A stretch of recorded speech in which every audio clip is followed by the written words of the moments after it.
श्रीमद्रामसखेन्द्रपद वन्दं बारम्बार अखण्डानन्दबोधाय शिष्यसन्तापहारिणे सच्चिदानन्दरूपाय तस्मै श्रीगुरवे नमः। कृष्णाय वासुदेवाय हरे परमात्मने प्रणतक्लेशनाशाय गोविन्दाय नमो नमः। कृष्णाय वासुदेवाय देवकी नन्दनाय च नन्दगोपकुमाराय गोविन्दाय नमो नमः। बोले श्री सीतारामचंद्र भगवान की जय हो। श्रीमद् वाल्मीकि आदि काव्य की जय हो। महर्षि वाल्मीकि जी की जय हो। सूत जी महाराज की जय हो। शौनकादिक ऋषियों की जय हो।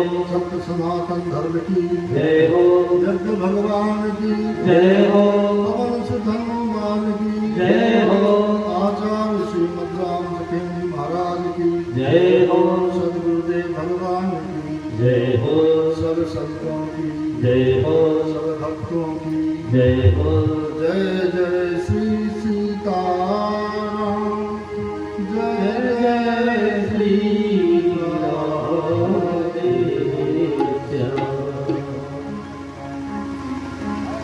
श्री राम जय जय राम।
जय राम श्री राम जय राम जय जय राम स्वामी मन वचन कर्म रघुनायक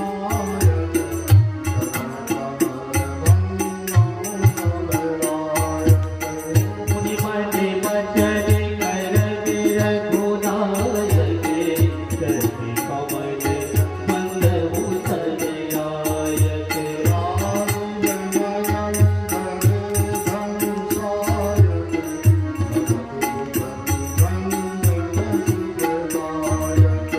साजी दे नयन धरे धनुषायक श्रीपति पंजति सुखदायक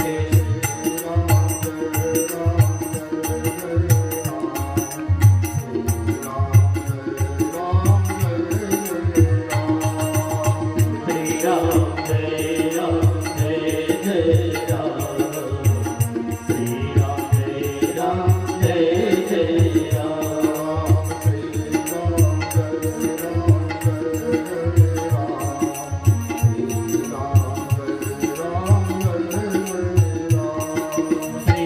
जय राम जय जय राम श्री राम जय राम जय जय राम श्री राम जय राम जय जय राम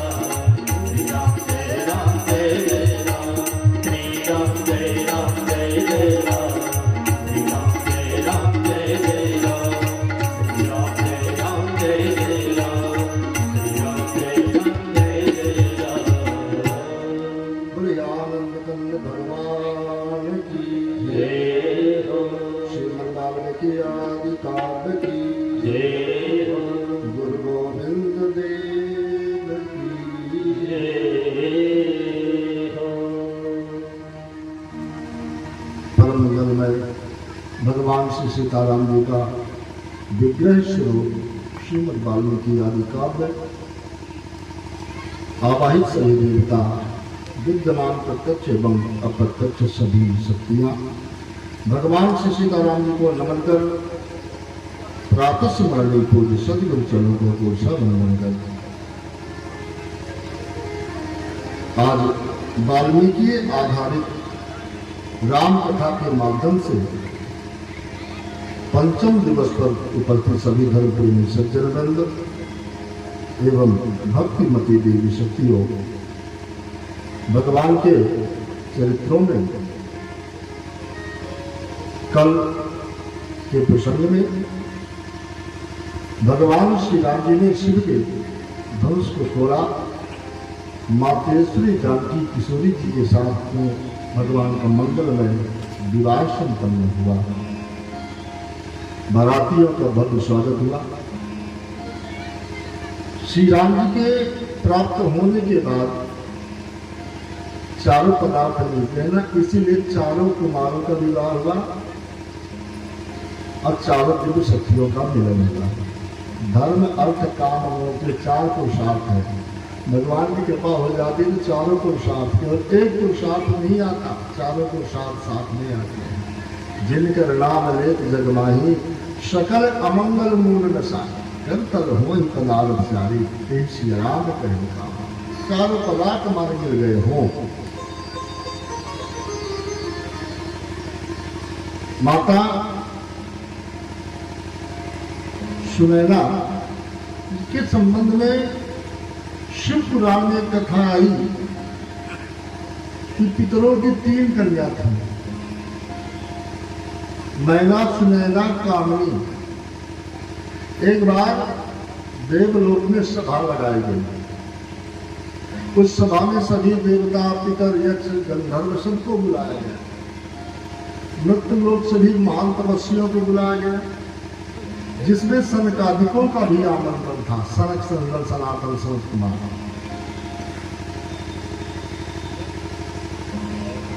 पितर लोग आए।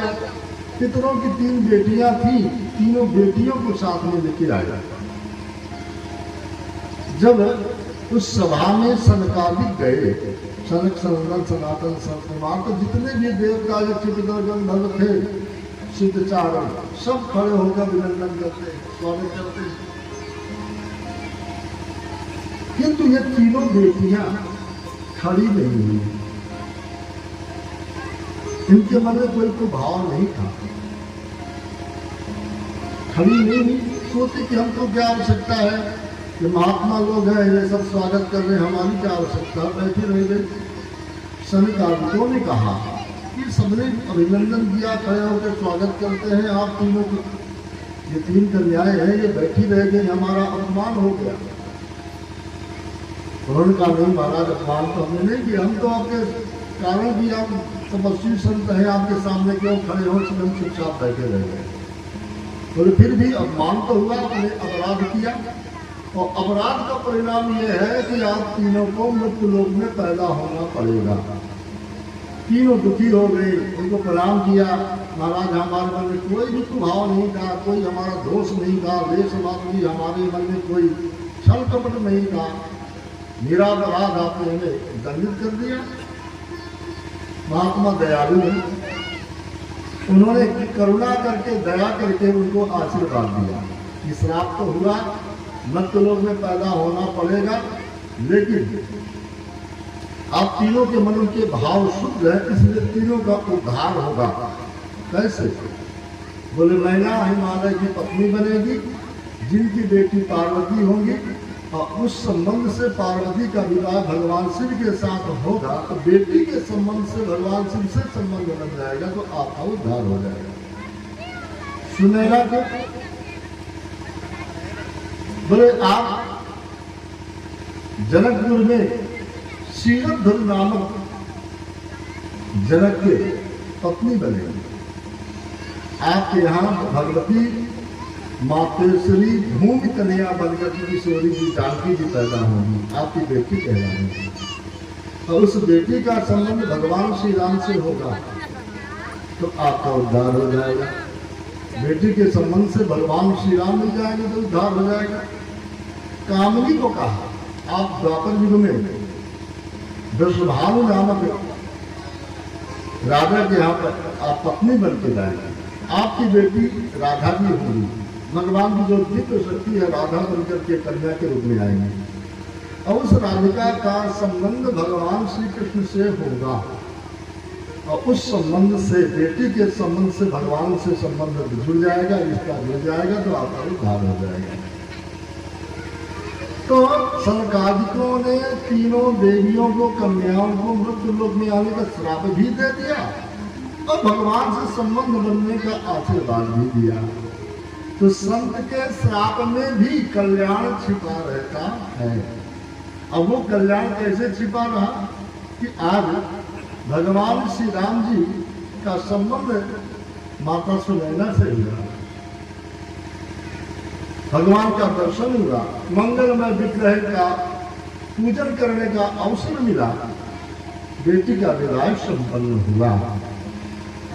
तो केवल सुनैना का नहीं, पूरे जनकपुर वासियों का, जो बारात में आए थे अवधपुर वासी और ऋषि मुनि, सभी का कल्याण हो गया। इसलिए विवाह तो भगवान सीताराम जी का है। सीताराम जी के विवाह में जितना आनंद है, रस है, उमंगता है, प्रसन्नता है, शांति है, प्रेम है, वैसा प्रेम किसी अन्य विवाह में नहीं मिलता। इसलिए भगवान सीताराम जी का ही दान दिया जाता है। विवाह संपन्न हुआ, बराती बनवास अपने जनवास में, बराती तो जनवास में थे, और घराती अपने घर में। जैसे ही बारात की विदा का समय होता है, जनक जी हाथ जोड़ के खड़े हो जाते हैं, नहीं महाराज अभी तो आप आए हैं, रास्ते में थक गए, फिर यहाँ विवाह में लगे रहे, कुछ दिन तो आराम कर लीजिए।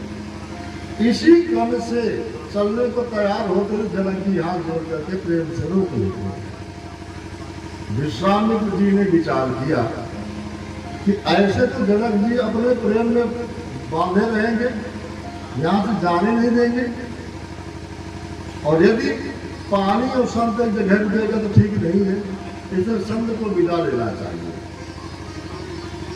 तो यहाँ पर महर्षि कुछ बात को लिखते हैं, अतरात्म्याम कीतायाम विश्वामित्रो महामुनि आपृष्ट्वा तम च राजानो जगामोत्तर पर्वतम जब अब रात को व्यतीत हुई तो इस दिन तो विश्वामित्र जी ने दृढ़तापूर्वक निश्चय कर लिया कि हम अब किसी की बात सुनेंगे नहीं, किसी से पूछेंगे नहीं, पूछेंगे तो फिर से वही प्रेम सामने आ जाएगा। इसलिए विश्वामित्र जी ने अब इस रात के बीतने के बाद किसी से पूछा नहीं, तुरंत आसन वासन समेट के बांध लिया, तैयारी कर लिया। सबने देखा है महाराज कैसे अचानक आपका आसन बन गया। बोले अब आसन बन गया तो जाने की तैयारी हो गई। जनक जी को पता चला है, चरण पकड़ लिए महाराज अभी तो बिना है आपको। बोले अब संत का आसन बन गया। तो जहाँ से आसन बन जाता है उस जगह में आसन नहीं खुलता, अब दूसरी जगह ही आसन खुलेगा। अब यहाँ से हम जाएंगे। हमारा काम था आपके यज्ञ को संपन्न कराना, भगवान सीताराम जी का मिलन कराना, वो मेरा काम हो गया। अब मैं इन्हीं के चरणों का ध्यान करते हुए उत्तर दिशा में जाकर पर्वत में साधना करूंगा तो भगवान सीताराम जी का ही वहीं से दर्शन करूंगा। सब दौड़े, विश्वामित्र जी को नमन किया कि इन्हीं के कारण तो दो परिवार जुड़े, इतना बड़ा उत्सव हुआ। सबने स्वागत किया, लेकिन विश्वामित्र जी रुकते नहीं, सीधे आसन लिया और वहां से अपना कमंडल लेके चले गए उत्तर दिशा। जगामोत्तर पर्वतम, उत्तर दिशा के पर्वत पे सीधे चढ़ गए कि यहाँ कोई पर्वत पहाड़ में कौन आएगा। रास्ते रास्ते जाएंगे तो कोई ना कोई पीछे बहुत दूर तक आएंगे, और सीधा पहाड़ का रास्ता चढ़ गया तो वहाँ कौन जाए। तो लौट आए, प्रणाम करके विश्वामित्र जी वहां से चले गए। तब महाराज चक्रवर्ती जी आए और उन्होंने जनक जी से कहा, महाराज अब पर्याप्त समय हो गए हैं तो विदाई करिए। जनक जी ने मना कर दिया, नहीं महाराज अभी कैसे आप जाएंगे, अभी तो रुकिए। तो महाराज चक्रवर्ती जी ने एक बात ये कह दिया कि महाराज ठीक हम यहाँ रुके रहे, लेकिन जैसे अवध है वैसे जनक है, जनकपुर है, कोई भेद तो है नहीं। अब जनकपुर की व्यवस्था बने, अवधपुर की व्यवस्था बिगड़े तो क्या अच्छा होगा, या अवधपुर की व्यवस्था बने, जनकपुर की व्यवस्था बिगड़े तो क्या अच्छा होगा। दोनों तो एक ही व्यवस्था है ना, इसलिए यहाँ की भी व्यवस्था चले, वहाँ की भी चले। अब आप स्वागत में लगे रहेंगे तो राजकाज सब बंद है, ये भी तो नुकसान हो रहा है।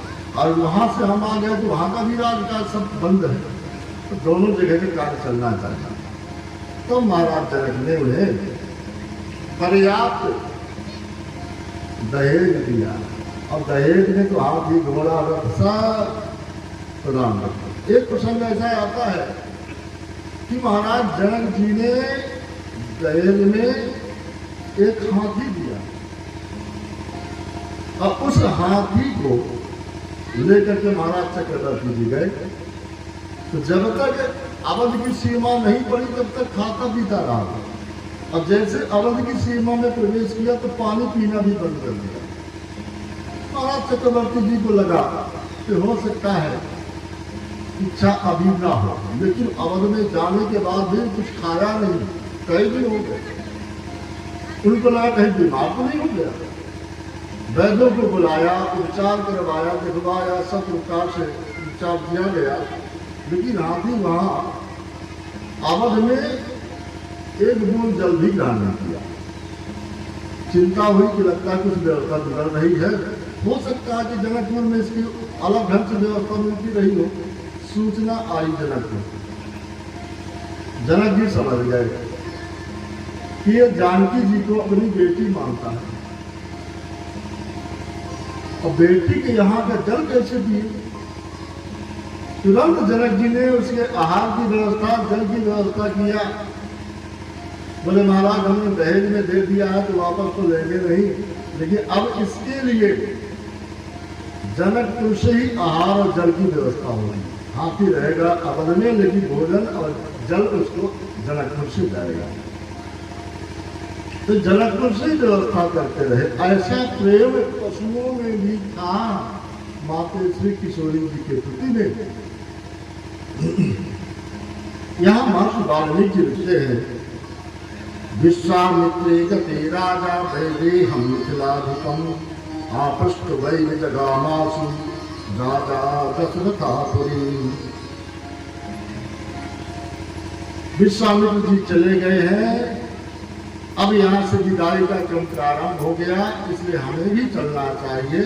इसलिए महाराज चक्रवर्ती जी चलने के लिए सब राज्यों को कहते सब तैयार हो जाओ, जो आज ही यहाँ से प्रस्थान करना। विदेह राज जनक जी ने पर्याप्त विदाई वगैरह सब किया, ढेर सामग्री अर्पित किया और चारों बहुओं को तैयार, बेटियों को तैयार करवाया। उधर 4 कुमार, इधर 4 बेटियां, और उन चारों बेटियों को माता सुनैना ने और विदेहराज जनक ने उपदेश दिया। विशेषकर जानकी को उपदेश दिया, तुम सबसे बड़ी हो, तुमको ध्यान रखना है, ये तुमसे छोटी है, कोई गलती हो जाए तो समझाना। बेटी रखियो कुल की लाज, समझियो उस कुल को परिवार। माता पिता की सेवा करियो, पति परमेश्वर की सेवा करियो, रखियो कुल मर्जा, बेटी रखियो कुल की लाज। जैसे ये घर है वैसे तुम्हारा मन है, जैसे यहाँ माता पिता भाई बंधु ऐसे उनको समझना। कभी इन लोगों को, अवधवासियों को कहने का मौका न देना कि जनक जी ने अपने बेटे को कुछ सिखा के भेजा नहीं। जानकी जी ने विदेहराज जनक को, माता सुनैना को नमन करके कहती हैं, हे माता पिता, आप चिंता बिल्कुल न करिए, आपको कभी शिकायत का मौका नहीं मिलेगा। ऐसा उपदेश उन्होंने दिया। चारों बेटियां जनक जी की उस उपदेश को ध्यान कर लेती हैं। पूरे जनकपुर में शोक छा गया, सब जानकी को बेटी मानते थे। उस समय जितनी नई युवतियां थी, देवियां थी, सबके मन में एक भाव जगा कि जैसे जानकी जी को पति मिले ऐसे हमें भी पति मिलते। लेकिन राम जी की जैसे दूसरा कोई है नहीं, तो राजाओं के यहाँ परंपरा है बहु विवाह की, तो हम सब रघुनंदन से विवाह करना चाहते हैं, तो हमें भी साथ में लेके चल।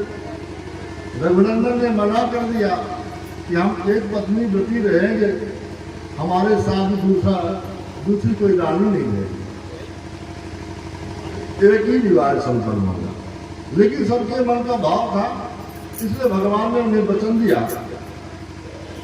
कि इस अवतार में आपकी इच्छा की पूर्ति नहीं होगी, लेकिन अगले अवतार में आप सबको आपके भाव के अनुसार अवसर देंगे। इसलिए भगवान श्री राम जी ने मर्यादा पुरुषोत्तम रूप में रहे, और जब वही भगवान श्री राम कृष्णावतार में हुए तो लीला पुरुषोत्तम बन गए। और जिनके मन में जैसे भाव थे उन सबको भाव को ग्रहण करके बहु विवाह किया।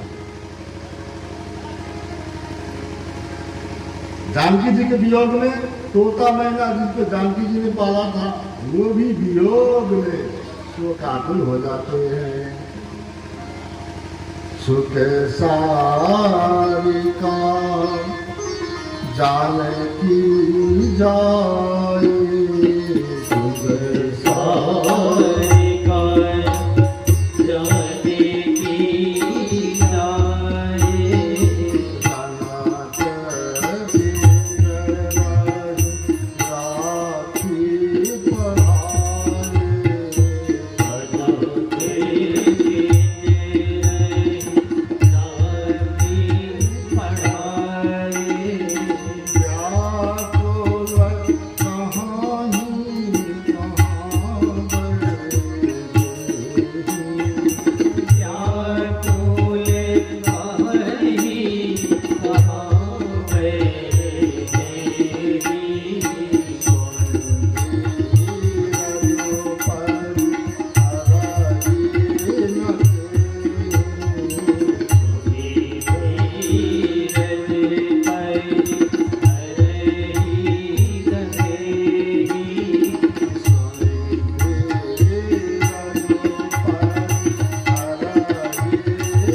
जानकी के वियोग में उदास हो गए, मनो विदाई के समय वो भी करुणा में गिर गए। पशु पक्षी पेड़ पौधे नर नारी सब शोकाकुल हो जाते हैं। जनक जी विदा करते समय महाराज चक्रवर्ती की ओर दौड़े। हे चक्रवर्ती जी, मेरी बेटियां अभी अबोध है, ना समझ है, इनसे कोई भूल हो जाए तो आप ध्यान न रखना, इन्हें क्षमा करना। कहते हुए चरण पकड़ने लगे, लेकिन महाराज दशरथ जी ने हाथ पकड़ लिया। नहीं महाराज,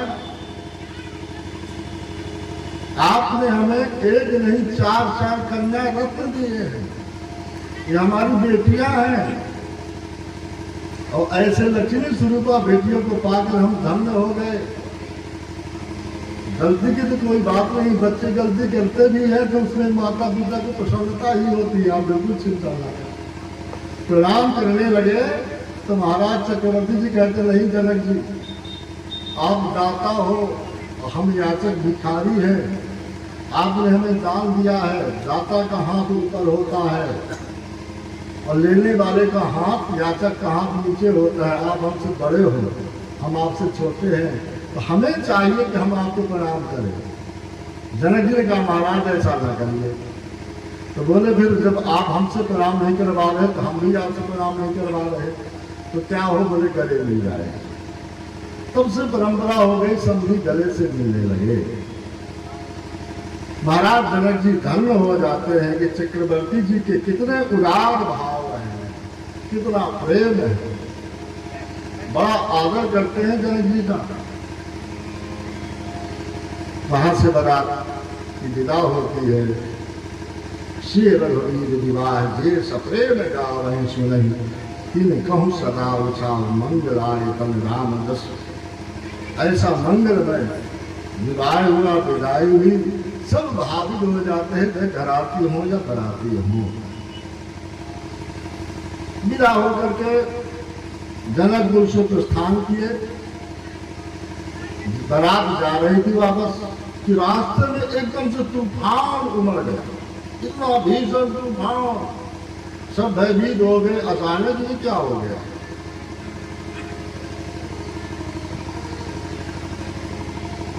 उसी तूफान के साथ में परछा लेकर वीर रस से युक्त परशुराम जी का आगमन हो गया। अब परशुराम जी आए तो उनको देख करके जितने बराती थे सब कंपित हो गए, स्तब्ध हो गए। केवल महाराज चक्रवर्ती जी और उनके चारों कुमार और जितने गुरुदेव वशिष्ठ आदि जो संत बंधु थे, उनके अलावा तो सब डर के मारे कांपने लगे कि आज परशुराम जी का आगमन हुआ है, यानी आज हमारा अंतिम है लगता है। इतने आवेश में, क्रोध में, ना जाने कितनों का संहार कर देंगे। महाराज चक्रवर्ती जी दौड़े, गुरुदेव से निवेदन किया, गुरुदेव संभालिए। गुरुदेव वशिष्ठ आगे हुए और महाराज चक्रवर्ती के साथ परशुराम जी का सम्मान करते हैं, भोजन अर्चन करते हैं। रामम दासथिम रामो जाम दग्नो विभास। पूजन सत्कार हुआ। उसके बाद रघुनंदन आगे बढ़े और आगे बढ़ करके रघुवर ने जामदग्न ने राम को प्रणाम किया। यहाँ 2 राम का मिलन हुआ। तो 2 राम में परसा धारण करने वाले राम को परशुराम कहते हैं और हल धारण करने वाले राम को हलधर कहते हैं। किंतु धनुष धारण करने वाले राम को कोई अलग से संकेत करने की आवश्यकता नहीं है। हल वाले राम कहेंगे तब बलराम का ध्यान आएगा, तब उनका संकेत होगा। परसा वाला राम कहेंगे तब परशुराम का ध्यान आएगा। लेकिन राम जी के लिए कोई संकेत करने की आवश्यकता नहीं, केवल राम कहते हैं, इतने में पर्याप्त परिचय हो जाता है। ऐसे राम का मिलन हुआ। भगवान श्री राम जी गए, नमन किया और कहते हैं, हे ब्राह्मण देवता, हम आपसे बहुत छोटे हैं, आप हमसे बहुत बड़े हैं। नाम मात लघु नाम हमारा, हे मात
अभिनंदन कहते हैं ब्राह्मण देवता, हम तो आपसे बहुत छोटे हैं, हमारा छोटा सा नाम राम और आपका नाम परशुराम, आप बहुत बड़े हैं, हम क्षत्रिय हैं, क्षत्रिय में एक गुण होता है अस्त्र, धनुष केवल यही गुण है, और आप ब्राह्मण हैं, आप में तो नवगुण परम पुनीत तुम्हारे, आप में तो नवगुण है।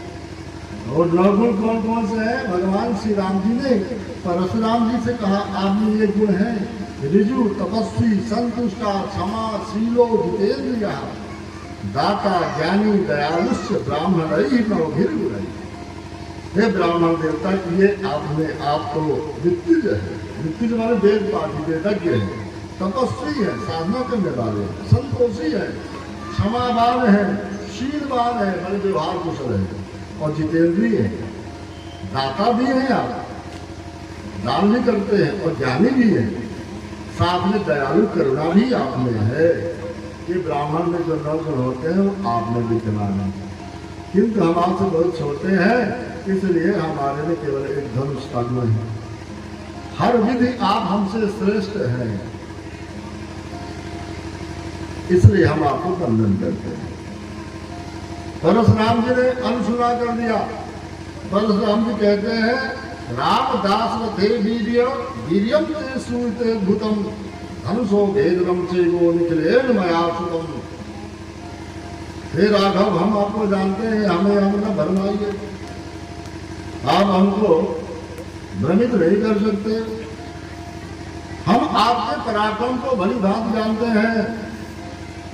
आपने ताड़का आदि का वध किया, महर्षि कौशिक के यज्ञ की रक्षा आपने किया, अहिल्या का उद्धार आपने किया, शिव के धनुष को आपने तोड़ा, ये सारे अद्भुत कार्य थे आपके, ये अचिंत और अद्भुत पराक्रम मैं सब जानता हूं आपके, इसीलिए मैं एक और धनुष लेकर के आया हूं। आप धनुष तोड़ने की आदत है ना, एक और धनुष लेकर के आओ, जिसको तोड़ना नहीं है, तोड़ने का काम नहीं, इस पर भी आपको अपना प्रभाव और रूप चमत्कार दिखाना है। ये वैष्णव धनुष है। इन दोनों धनुष की रचना दधीच ऋषि की हड्डी से की गई थी, विश्वकर्मा ने सृजन किया था। एक धनुष शिव जी को दिया, एक धनुष भगवान विष्णु को दिया। तो हे राघव, मैं ये वैष्णव धनुष भगवान विष्णु का धनुष लेकर के आया हूं। देवताओं ने दोनों के धनुष की ताकत को एक बार देखा था, किसके धनुष में कितनी ताकत है। तो जम्भितम तब धनुष दृष्टा सर्वम विष्णु पराक्रमई अधिकम मेनि रे विष्णु देवा सरसिगास तथा। भगवान विष्णु भगवान शिव धनुष लेके खड़े हुए, दोनों अपने धनुष की ताकत को दिखाना चाहे तो भगवान विष्णु जम्भित किया, जम्भन किया और धनुष की डोरी को खींच करके टंकार भरी। परिणाम ये हुआ कि भगवान शिव का धनुष भी स्तंभित हो गया, भगवान शिव भी स्तंभित हो गए। उसी दिन भगवान शिव ने वो धनुष को देवराज नामक राजा को दे दिया था, जिस धनुष को आपने तोड़ा। लेकिन भगवान विष्णु ने जो धनुष रखा था वो मुझे दिया, ये धनुष मेरे पास है। महाराज चक्रवर्ती जी ने सुना, एकदम कंपित हो गए, चरण पकड़ लिया, महाराज दया करो मेरे बच्चों पर, जीवन दान दो, जीवन दान दो, आप शांत हो जाइए। लेकिन परशुराम जी नहीं सुनते। भगवान श्री राम जी को बार बार कहते हैं आप ये धनुष लो, राम रमापति कर धर्म लेहू खेचहु मिटे मोर संदेहू। आप इस धनुष को लीजिए, खींचिए, जैसे प्रत्यंचा खींचेंगे मेरा संदेह मिट जाएगा। क्योंकि ये भगवान विष्णु का धनुष विश्वकर्मा के द्वारा रचित, इसको वही खींच सकता है जिसका धनुष है, दूसरा नहीं खींच पाएगा। जिसका धनुष है, इसका मतलब कि आप खींच लेंगे तो समझ जाओगे कि आप ही भगवान विष्णु ही हैं। भगवान ने कहा ठीक है, परशुराम जी आप जानते हैं कि मैं क्षत्रिय हूं और हमारी ब्राह्मणों में भक्ति है, ब्राह्मणों का सत्कार करते हैं, उनका अपमान नहीं करते, पूजन करते हैं, फिर भी आप ये सब जान करके भी हमें असमर्थ समझ रहे हैं, पुरुषार्थहीन समझ करके हमारा तिरस्कार कर रहे हैं, अपमान कर रहे हैं। यदि ऐसा है तो मैं अपना पुरुषार्थ जरूर दिखाऊंगा। एक मुक्ता राघवा तु दो भार्गवस्य बरायुधम सनम चपति जिग्राह हस्ता लघु पराक्रम। भगवान श्री राम ने कहा फिर लाओ धनुष, अब मैं देखता हूं। तो भगवान एकदम आवेश में होकर धनुष को मांगे, और जैसे धनुष को मांगते हैं परशुराम जी ने धनुष दिया। राम जी ने धनुष को दिखाया, उसके साथ में वैष्णवी शक्ति को परशुराम की खींच ली, और दूसरे हाथ में राम जी ने बाण को चढ़ा लिया हाथ में। एक हाथ में धनुष और दूसरे हाथ में बाण। पास में नहीं किया, केवल दिखाया। अब दिखाने का परिणाम क्या हुआ कि देत चापया पही चढ़ी देत चापया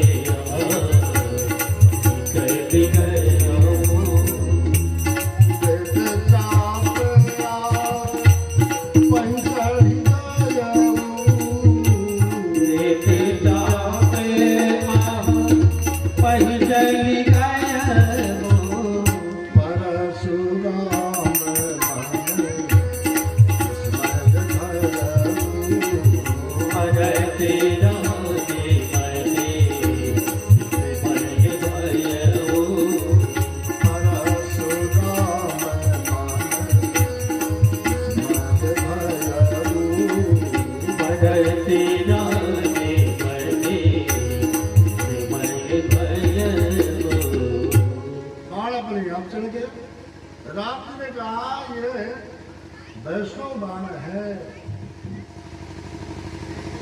ये अभेद है, इस बाण को कोई तोड़ नहीं सकता, काट नहीं सकता, और लक्ष्य पे गए बिना रुक नहीं सकता, इसे कोई नहीं रोकेगा। अब बाण चढ़ गया है तो बिना चले ये उतरेगा।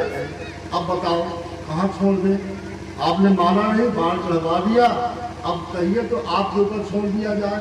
आपके पास दो शक्ति है कि ग्रामी मन के अनुसार शक्ति कहीं भी जा सकते हैं। दूसरी शक्ति है आपके पास में, आपने इतनी साधना किया, तपस्या किया कि अक्षय पुण्य लोक है। अब बताओ आपकी गति को समाप्त कर दें या पुण्य लोक समाप्त कर दें?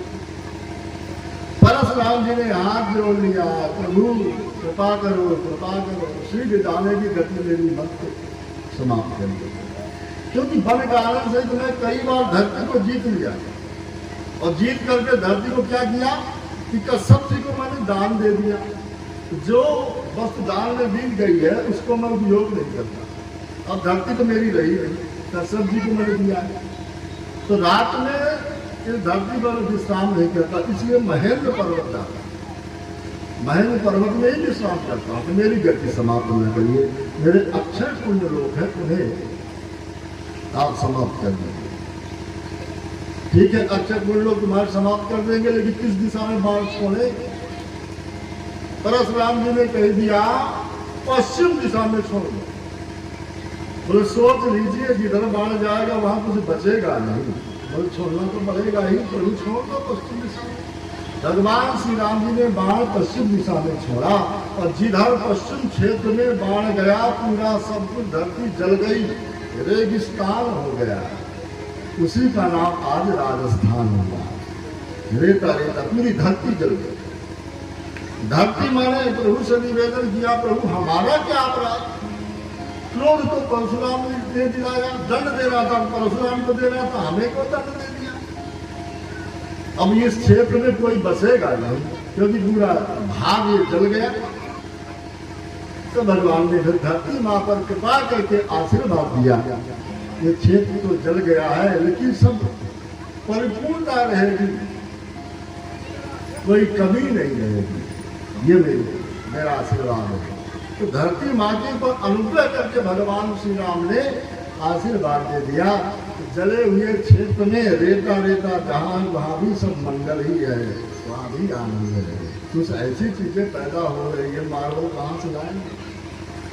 राजस्थान से ही लाएंगे। बहुत सारी चीजें राजस्थान की है जो वही इसी क्षेत्र में होती है। भगवान का आशीर्वाद है, उसी से पूरे राजस्थान में खुशहाल है। परशुराम जी ने भगवान को नमन किया और आदेश लिया कि प्रभु मेरा काम हो गया, मैं तो आपके ऐश्वर्यत्व को, प्रभावत्व को जन जन तक पहुंचाने के लिए आपको आदेशित किया ताकि लोग जाने कि आप हैं कौन। प्रभु मैं कोई अपराधी नहीं, मुझे क्षमा करें, मेरा काम संपन्न हुआ, अब मुझे आदेश दे तो मैं महेंद्र पर्वत की ओर जाऊँ। काम इमाम मद्दम वीरो हंतु नाभसी राघवो मनोधर्म गमिष्यामि महेंद्रम पर्वतो। मैं मन की गति के अनुसार महेंद्र पर्वत पर जाऊंगा। भगवान ने भेज दिया, ठीक है जाइए।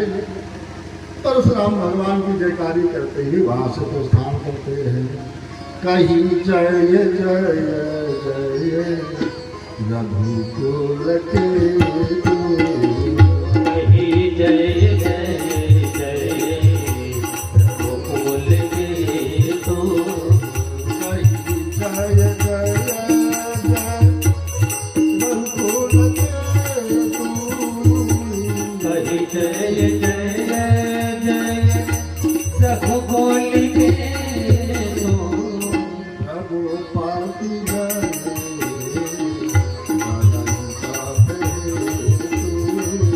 रघुपति गए बदन काटे तू,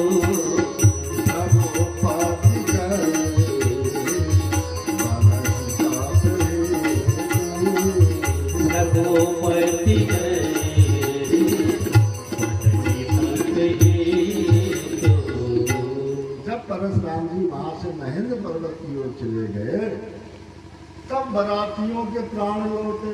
तब समझे कि सकुशल सब अपने अपने अंग को स्पर्श करते ही सब साबुत है कि नहीं, कोई अंग चला तो नहीं गया। महाराज चक्रवर्ती जी संज्ञा सुनते कि न जाने क्या अलग हो जाएगा। तो भगवान श्री राम जी गए, पिताजी को दशरथ जी को प्रणाम किया और निवेदन करते पिताजी परशुराम जी चले गए। तब उनकी चेतना लौटी। महाराज दशरथ जी ने राम जी को पकड़ लिया, पूरे अंगों को स्पर्श करते हैं, मेरा राम ठीक है, सकुशल से है कि नहीं। राम जी को देखने के बाद पूरे अंग को स्पर्श किए। इसके बाद अपने अन्य कुमारों को देखते हैं, फिर सभी बरातियों की ओर दृष्टि डालते, सबको देखते, सब आनंद कुशल से। महाराज चक्रवर्ती जी ने राघव से कहा, राघव हुआ क्या था, परशुराम जी कैसे चले गए? बोले जैसे आए गति में वैसी उसी गति में चले गए, कहीं कुछ नहीं हुआ। तो महाराज चक्रवर्ती जी कहते हैं, राघव अब आगे की यात्रा हो। बोले वो आगे की यात्रा, सब भगवान की जय जयकारी करते हुए वहां से यात्रा करते हैं। उसी भाव में हम भी भगवान की जयकारी करेंगे। मैं तो जपूं सदा तेरा नाम, दयालु दया करो।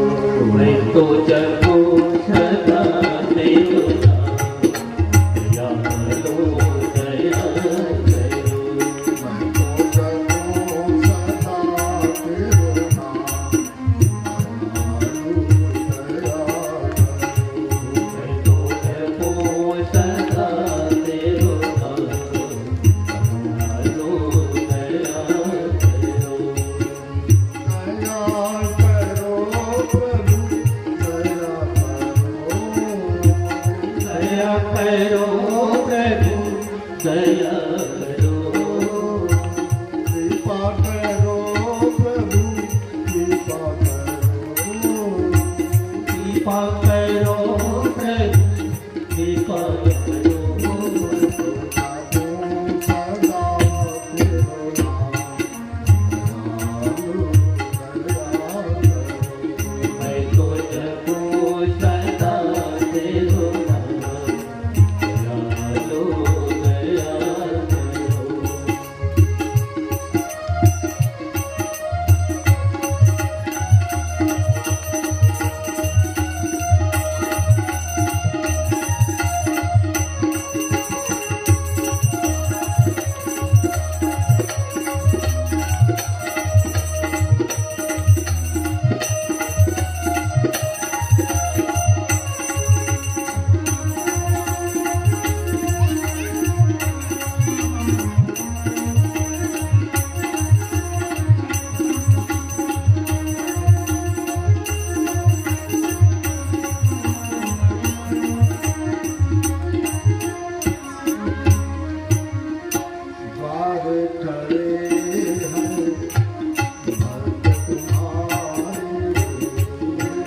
खड़े रे भक्ति तुम्हारी द्वार खड़े हैं भक्त तुम्हारे, द्वार खड़े हैं भक्ति तुम्हारी अपनी दया के खोलो द्वारे, अपनी दया के बोलो द्वारे पूरा हो सबका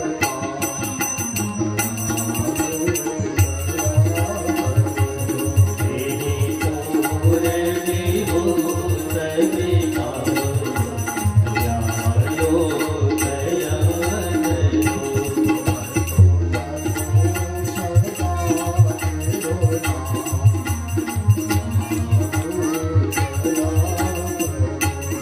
मैं तो जपो सदा तेरो नाम दयालो दयालो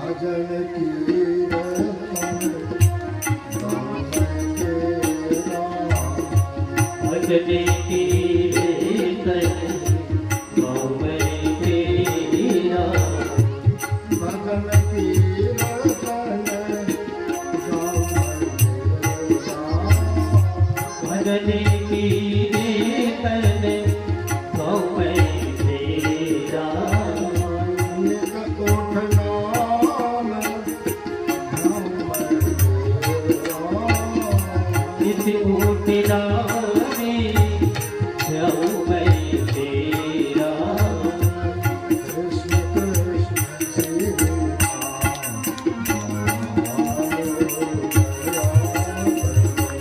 जय हो श्री कृष्ण श्री राम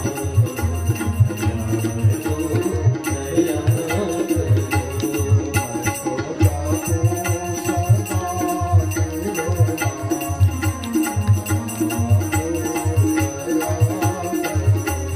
मैं तो जपो सदा तेरो नाम दयालो दयालो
साधु संत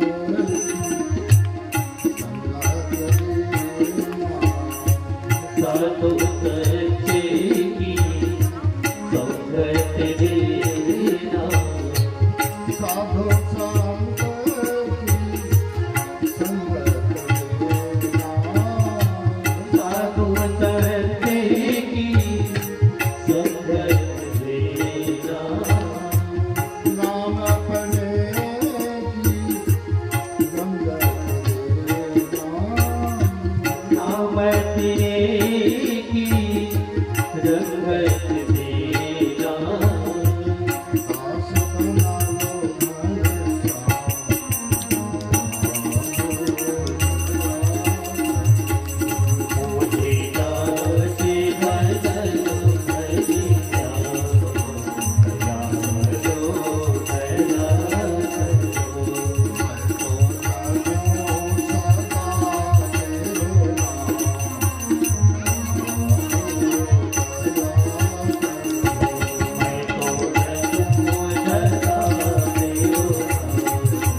भगवत नाम संकीर्तन करते हुए भगवान की जयकांती करते हुए सब अवध पहुंचे।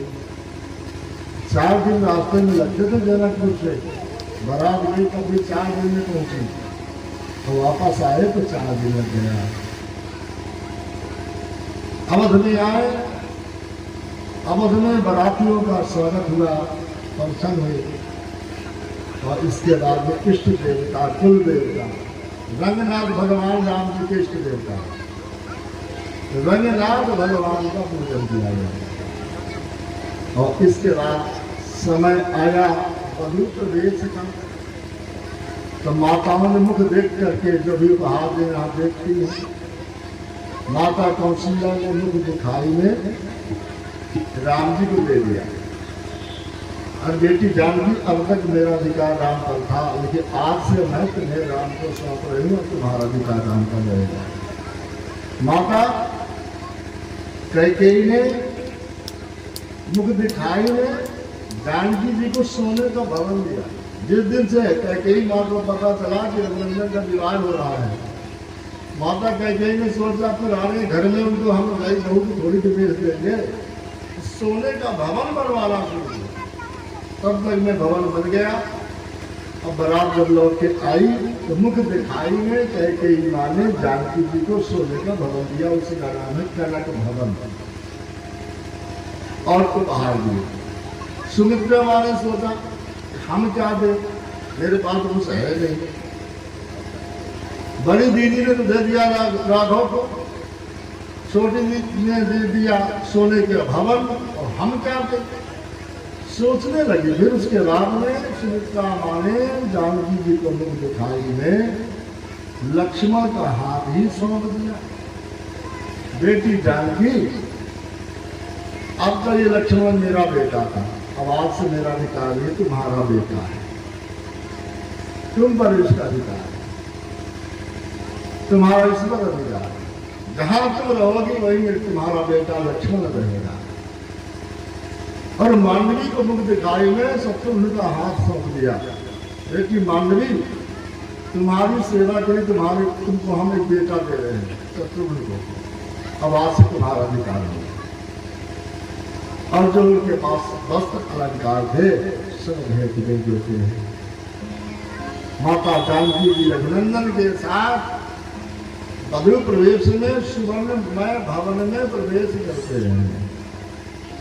भवन में प्रवेश हुआ, समस्त प्रजाजन आए, जिनके पास जो भेंट सामग्री थी, जो जैसा व्यवस्था वाले थे, अपने उस शक्ति व्यवस्था के अनुसार चारों वर्गों को भेंट सामग्री प्रदान करते हैं। महाराज दशरथ जी ने सभी बरातियों को व्यवस्थित किया, स्वागत किया, और जब सामग्री आदि सब व्यवस्था सबकी हुई, और इसके बाद में संध्या का समय हुआ, धीरे धीरे करके रात्रि का समय हुआ। तो महाराज चक्रवर्ती जी ने कौशल्या जी से कहा, बधू रवि कवि पर घर आई, राख्यो नैन पलटती नाई। ये बहुएं आई दूसरे घर से, लेकिन इनको रखना कैसे है, जैसे नेत्रों की रखवाली पुतली करती है, बताना नहीं पड़ता, पुतली को संकेत नहीं करना पड़ता, अपने आप को रखवाली करती है। ऐसे ही ये कहेगी नहीं और आप इनको कभी ये न लगे कि हम दूसरे घर से आए।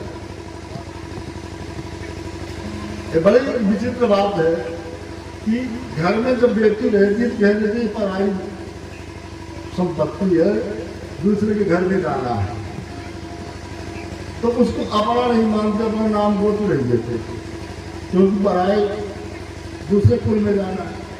और ससुराल में गए तो ससुराल वाले क्या कहते हैं, ये दूसरे घर से आए, पराए घर से आए, इसलिए ये ऐसा कहते हैं।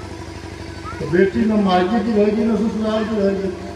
लेकिन महाराज चक्रवर्ती जी और महाराज जनक सुनैना जी जिस भाव से बेटी को समझाए, उस भाव से माता पिता को बेटियों को सिर देना चाहिए।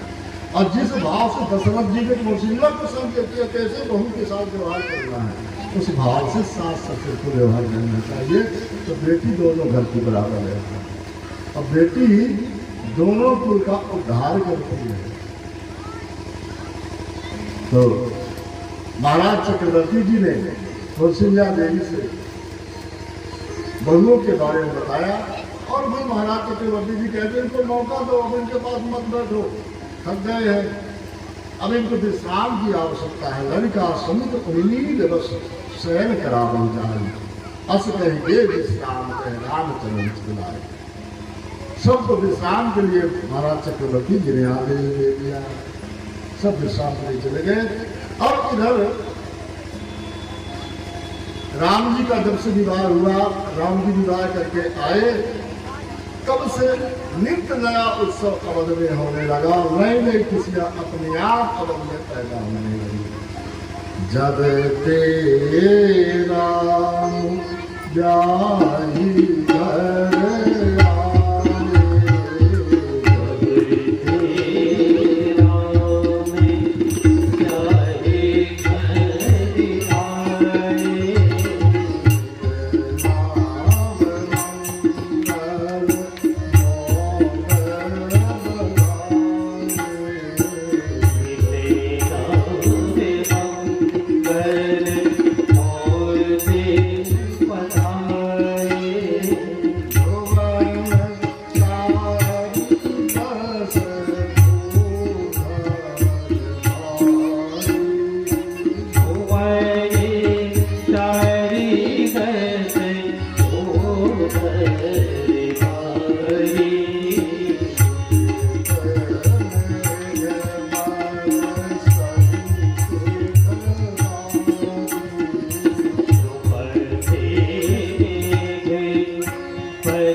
हर व्यक्ति को, चाहे गृहस्थ में हो या विरक्त में हो, कहीं भी हो, इन चौपाइयों का अब अयोध्या कांड के प्रारंभ था।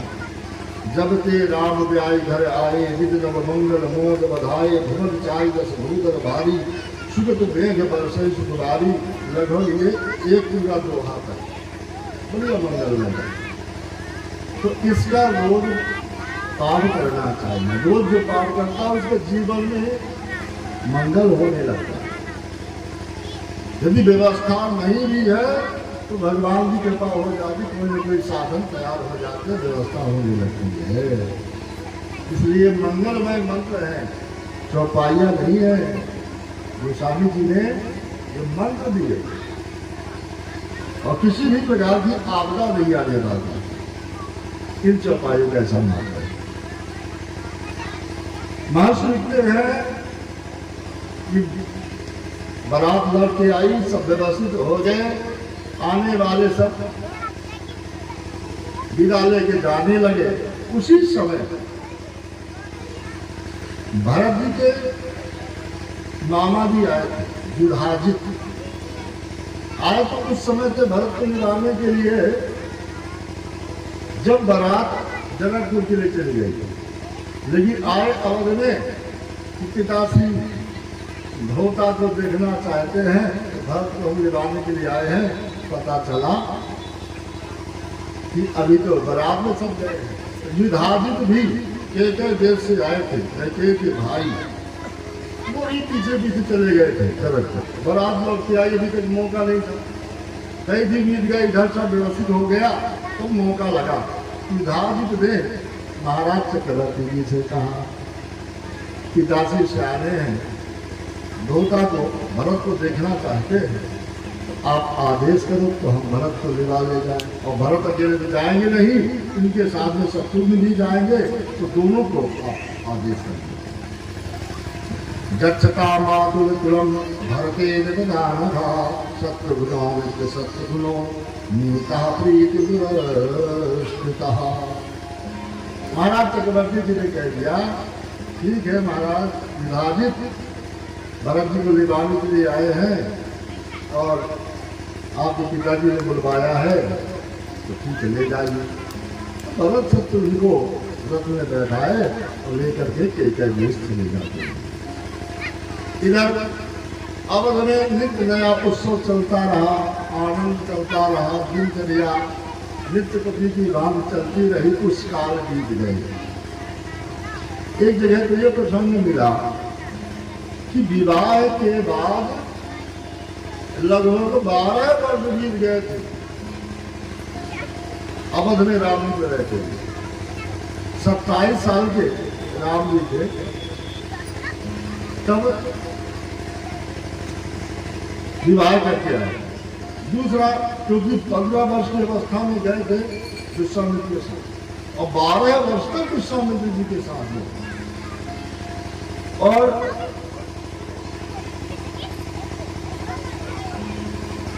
रामायण में एक जगह ऐसा लिखा है, आप लोग जानते होंगे, तो वहां पर तो उन्होंने 27 साल वनवास के लिए सत्य किया। एक रामायण आती है, वो दिल्ली वहां बंबई से छपी, उसमें शुरू में लिखा हुआ है पूरा विवरण, वर्ष 18, 21 या 27 के राम ये आता है। लेकिन जो दूसरे जगह प्रसंग ये मिला कि 12 साल तक विश्वामित्र के साथ में 27 वर्ष में विवाह हुआ, 1 साल लग गया, 28वें साल में आ गए।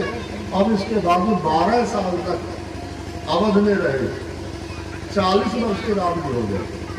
तब उस समय महाराज चक्रवर्ती जी राम जी को राजा बनाने के लिए सोचते हैं। एक समय सही समय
एक दिन महाराज चक्रवर्ती की सभा में बैठे थे। तथा परिषदम सर्वाम आमंत वसुधा हित मुख दर्शनम से बचा।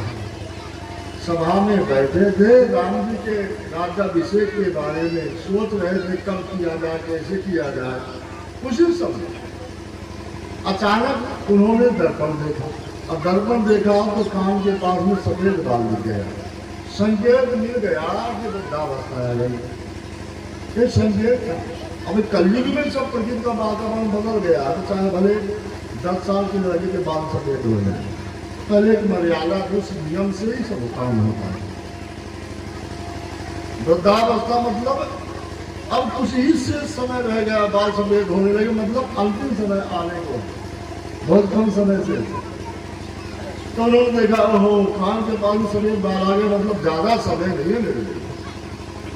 तुरंत उन्होंने सभा किया, सभा में बुलाया, हित मुख दर्शनम से उत्तम चाहा, मंत्रियों को, सभासदों को, सबको बुलाया।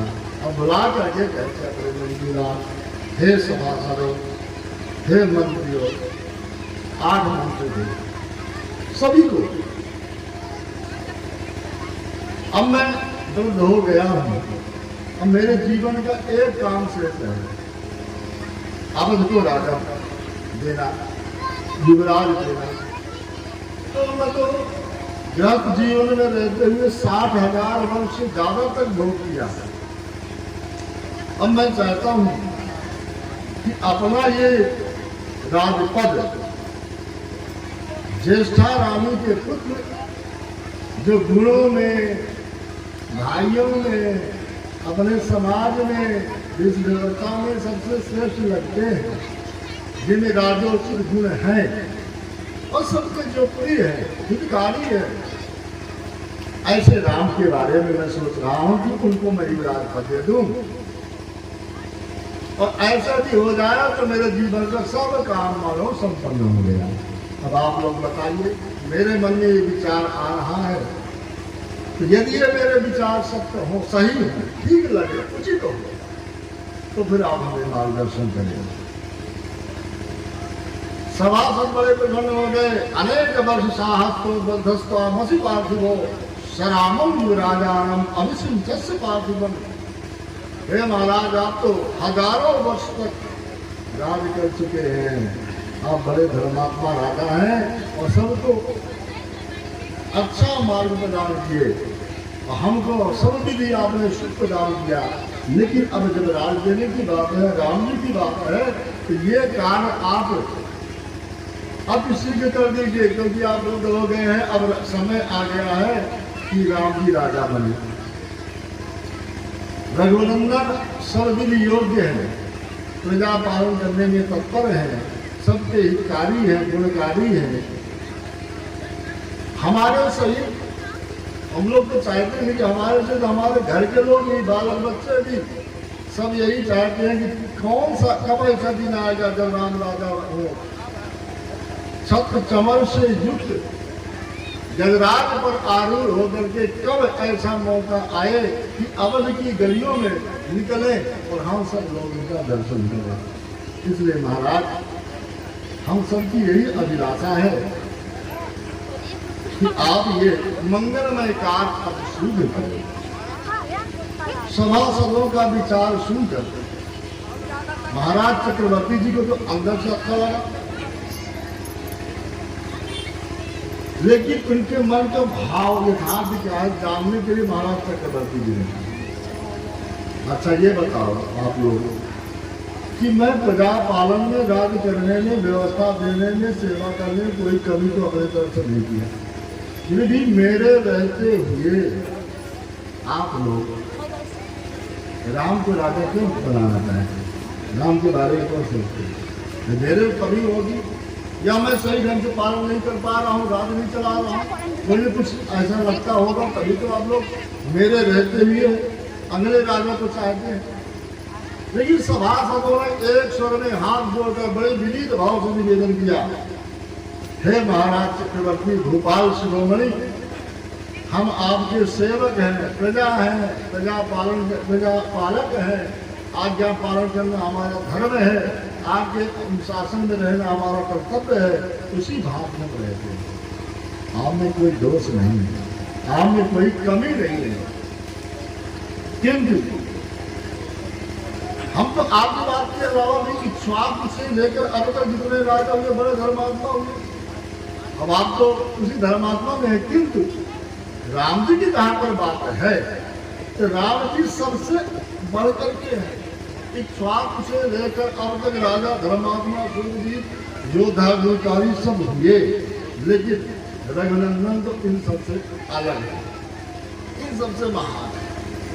इसलिए आप तो हमें सत्य वचन बोलना ही सिखाए हैं, तो हमारे अनुसार आपने जो सही जानना चाहा तो हमने बता दिया कि राम जी तो राम है, कोई शत्रु उनका नहीं है, शत्रु भी उनकी प्रशंसा करते हैं,